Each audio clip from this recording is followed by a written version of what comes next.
Welcome back to the Sim Project, everybody. Sorry, the voice, getting over a bit of a cold here. But yeah, I want to hit on one of the biggest debates going right now out there. What is better, a multi-monitor display like I've got here? Mind you, this monitor's off because we're getting ready to do this test, or VR? What's better for flying flight sim? I'm going to jump inside the VR. I'm going to pull up the multiple monitors. We're going to turn the screen recorder on, and I'm going to hit the top 5 different ways to fly, maybe 6, and we'll compare which is better, VR or multi-monitor. Okay, sitting here at Norman Rogers Airport in Kingston, Ontario, not far from where I live, in VR, in a helicopter, and I'm not even going to put this one up on the big screens.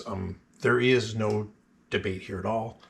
VR and a helicopter just go hand in hand. Now, I'd go for a fly, but I don't have my helicopter control set up here. They're upstairs in the workshop, just doing some final little work on them.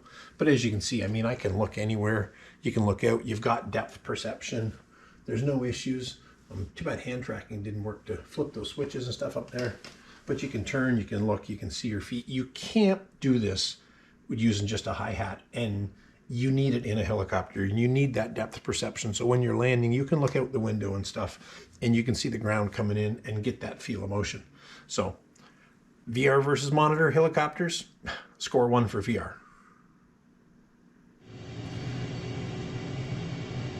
Okay, let's talk fighter jets now. Now, like the helicopter, again, I don't think I'm even going to put this one on the big screen. This is the F-18 for Microsoft 2020. I don't play DCS, Digital Combat Simulator, but I would just imagine that this is what you need to play something like this. I mean, I can roll my head around. If somebody was chasing me, I can see at any angle we got. I can see the ground. And it's pretty stable as far as frame rates go, truthfully. But yeah, fighter jets, a combat sim, you can't turn your head this quick in VR or in a multi-monitor display.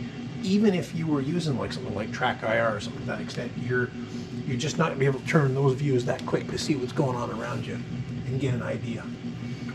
Oh, and that's the ground coming up. Better get some speed. I think we're going to crash. Yep, we're going to crash. Okay, well, clearly I should stick to flying airliners and GA aircraft and not fighter jets. So, that's 2 for VR.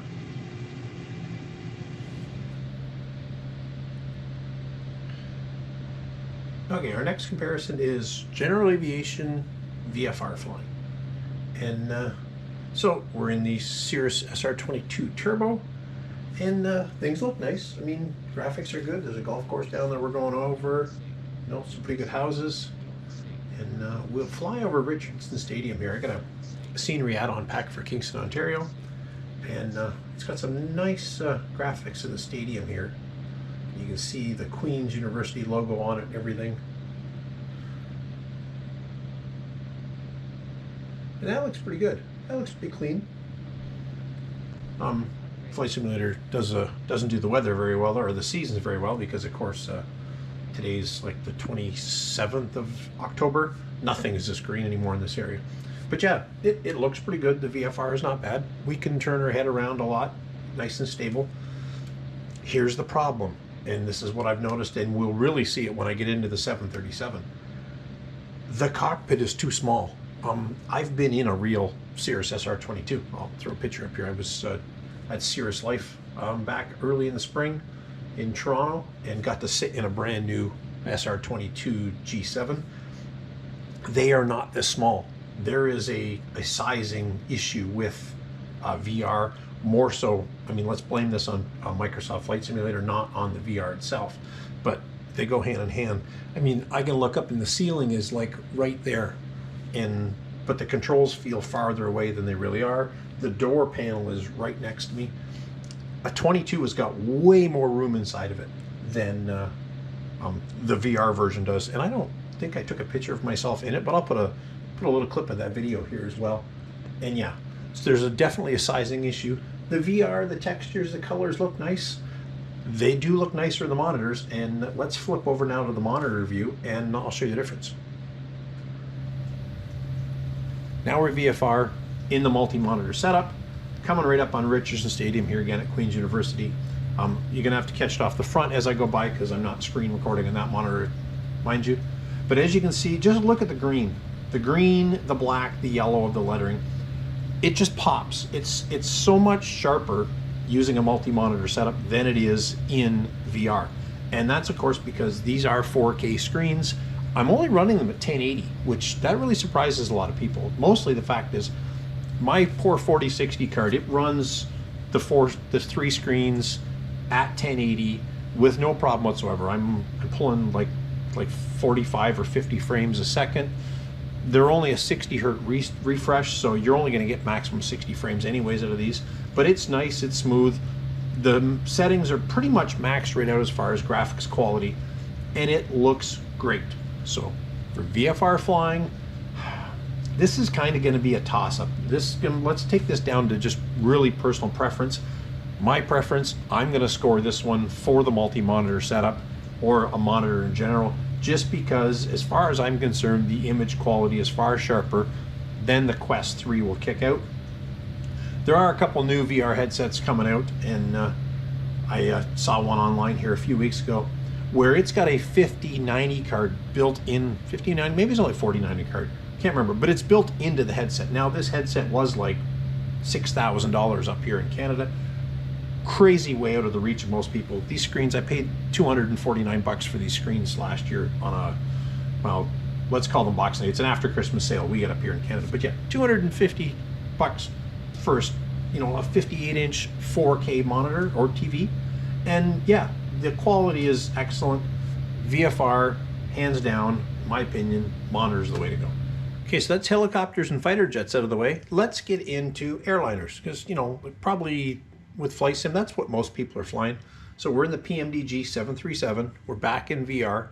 And yeah, it looks pretty good. I mean, this is nice to be able to turn your head around and look around. And if you've watched the channel at all, I was just in a simulator that's built from a 737 cockpit. My wife took me up for my birthday back in early September. And it literally was right from that cockpit door back there. They had cut the nose of the aircraft off and turned it into a simulator running, I think it was running P3D4 or something at the time. But yeah, this feels tight again. The dimensions are out a little bit. This isn't bad down to the center console. The overhead is okay, it's good. It's this window and stuff. This window is not this close in that 7.3 simulator. It's just out a little bit. There's just a dimensional issue that's off here. That aside, yeah, this looks pretty cool. I mean, it is weird the yoke is in the wrong spot, but probably most people would do that and get rid of it anyways. Lower the yoke down. Here's the problem. See my tablet? Maybe you do, I don't know. I don't even know if it's orientated right to the camera. That is my SimBrief flight plan. That is my FMC. I want to go down here and let's get started on it. Let's go to FMC. Yeah, I know my information is out of date, but we are at Ottawa Airport, which is CYOW. We're going to go to position initialization. Boy, that's a big word today. Select our reference airport. Pick up our GPS to confirm it. Boom, there we go. Now let's put our route in. Well, I can't read my route. Now, I suppose I could set this down here, and let's try that. Let me open up a pass-through window, and we'll try it. Okay, so I've opened up a pass-through window so I can see this, and I mean, it's there, but holy wow. Now, of course, this flight plan, I did this as a Vancouver to Victoria one I did earlier for something else. But you could probably do this, but just going between the two, it takes a second for the VR or my eyes to refocus on the proper one. So that's impossible to do. I mean, you're not going to be able to load that from, you're not going to be able to program your FMC from a SimBrief flight plan on a tablet, or even, like, let's back up and let's look at our charts here, right? Like, even, I mean, the charts aren't bad, but that's darn near impossible to read through on pass-through like that. So let's flip this over now. Let's go into the multi-monitor display and let's look at this and the difference there. Okay, we're out of VR. Now, unfortunately, this is where my physical panel gets in the way a little bit. The new one I'm working on, it will actually be able to just two quick releases, I can pull it right out of the way. So I could, you know, fly this aircraft using the multiple monitors. But now it's not as nice. I mean, I admit I can't turn my head up like I can in VR and see the upper panel, but I can just use the hi-hat and I can spin up there real quick. I can make any change, any adjustment I need. Quick reset, zoom back down. But here's where the big one is. Now we come down here, we can look at our panel, reach over to the keyboard, we can zoom in a little bit on that. I can pull out my tablet now and I can quickly key stuff in. Now I do have to look a little bit over my physical panel here, just so I can see what I'm doing. And I missed a letter. That's the fault of the mouse, or maybe the mouse operator, not the way we're looking at things. So better get into here, do our position indicator. There's our Ottawa as our airport. Boom, that's in. Just quickly over, grab our position, back up, go to our route, and now I can start typing in the information from SimBrief right into the route. And while I'm flying, I can pull up an approach chart. I can sit it right down in here, and let me pick up my camera here and I'll show you. I can put it right in here, the chart right on my tablet, and I can just look up while I'm flying or look down without any issues. So for flying larger aircraft, like a passenger jet, monitors win out over VR. And I know some guys actually fly VR with this, and they'll actually tell me they'll do it hybrid. They'll flip to their monitor, get their aircraft configured. When they go to push off, then they go to VR. They push, they taxi, they take off. And in flight, sometimes they'll even kick back out of VR, so they take the VR off, go upstairs, you know, get a drink, something like that.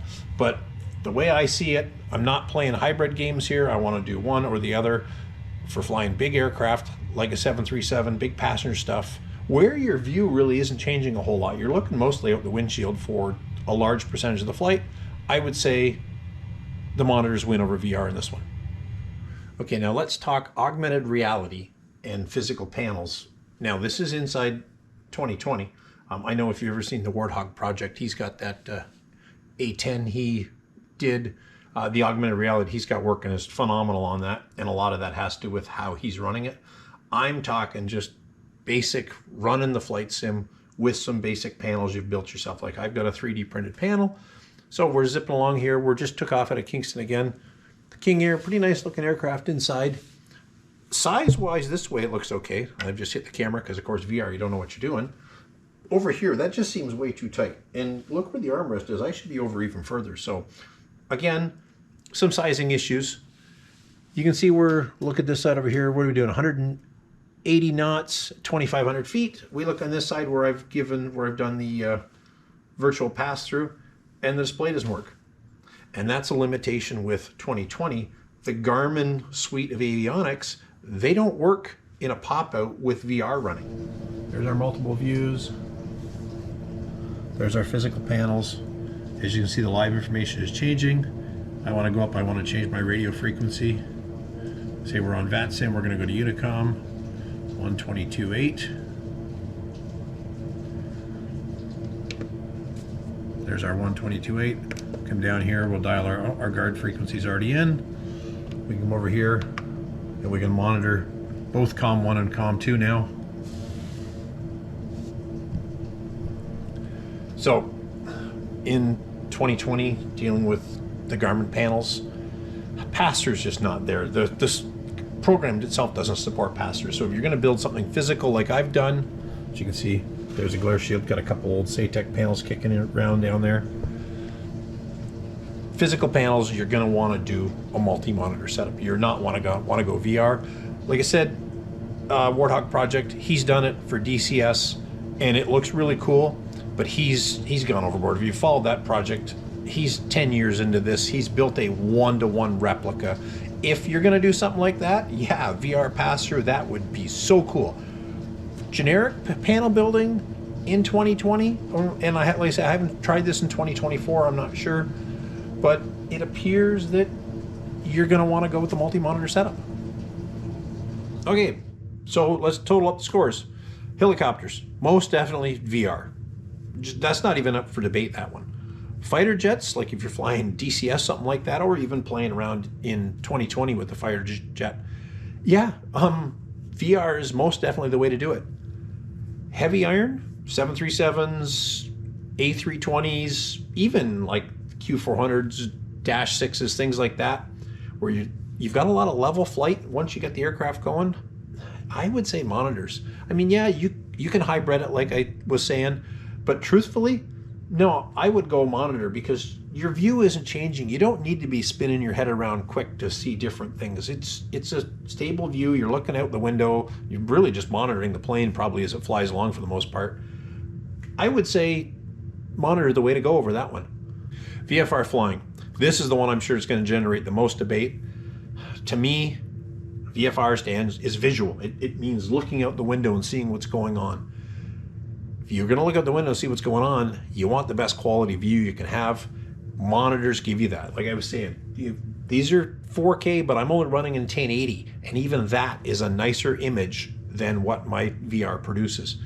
Yeah, like I said, there's better stuff coming, but the price is out of this world right now, and most people can't afford it. My automated weather is coming on in the sim here as we're flying along. But yeah, so VFR flying, I'm gonna give that one to monitors as well. And then we come down to the tiebreaker, and this one's not even up for discussion. Physical panels. If you're buying physical panels or you're using physical panels, unless you can perfectly match the size to your aircraft and not use the Garmin one, because we saw it doesn't work in VR, you're going to want to go monitors again. The pass-through quality isn't bad, but like I was showing, the pop-out Garmin panels, they don't, once you flip to VR, those don't update anymore. Clearly limitation in the software, I know. If you were building something with just, analog steam gauges, yeah, that would probably work. And that's like what I was saying the Warthog project did for DCS. Those are all steam gauges. So the pass-through works there. Flying in 2020, you want to use some of the Garmin stuff. Pass-through is not going to work. Definitely monitors the way to go. Anyways, I hope I haven't stirred up a whole huge debate on this. Basically what it comes down to, use what you want, let other people use what they want. Look at the type of flying you're doing. If somebody's asking for your advice, look at the type of flying they're doing and recommend what's really going to work. Because VR is not the end-all be-all, but monitors aren't the end-all be-all either. I love my helicopter and I love VR. I want to get out and fly some VFR flying or 737, stuff like that. I do it monitors. Anyways, appreciate you watching. Can't wait to read some of the comments. I'll see you next time.